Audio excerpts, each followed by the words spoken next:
Bonjour tout le monde, j'espère que vous allez très bien. Nous allons parler aujourd'hui sur le cycle menstruel.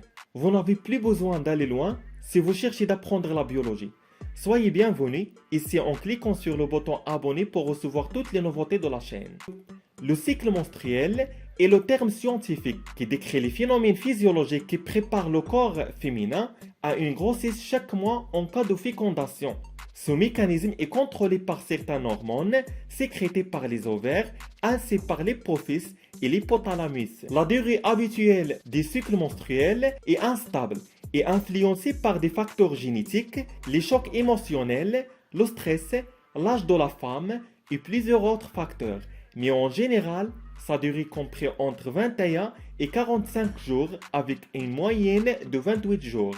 Il commence le premier jour des règles de 7 mois et se termine le premier jour des règles du mois suivant. Il se poursuit dès la puberté, 2 ans en moyenne, jusqu'à la ménopause, 45 ans en moyenne.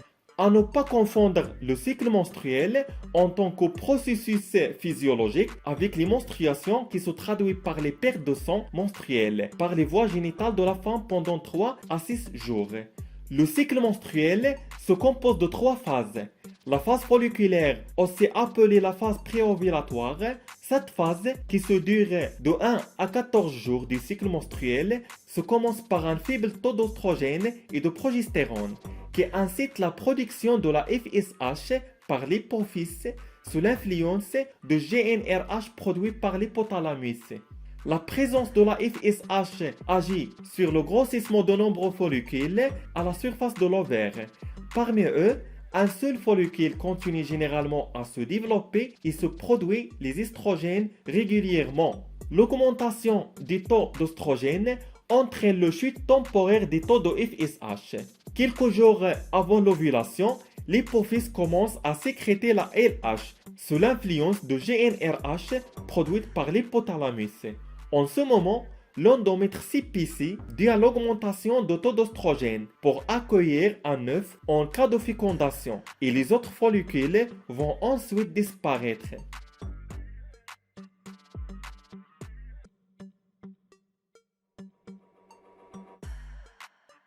Pendant l'ovulation, environ 14 jours, le follicule mère, appelé aussi le follicule de Graaff, se rompt et expulse l'ovocyte dans les trompes de Fallope pendant 24 heures à 36 heures, sous l'influence du taux élevé de la LH.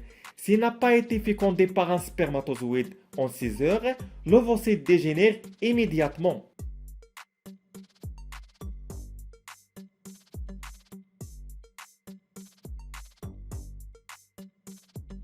Pendant la phase lutéale, entre 14 et 28 jours, le follicule qui a libéré l'ovocyte se transforme en corps jaune, qui va sécréter l'oestrogène et la progestérone.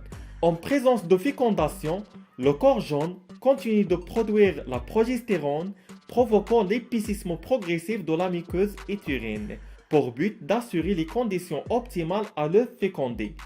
Ce n'est pas le cas, et en absence de fécondation, le corps jaune ne produit plus de progestérone et se désintègre après une dizaine de jours en raison des bas taux de FSH et de LH. Et le cycle se termine au 28e jour.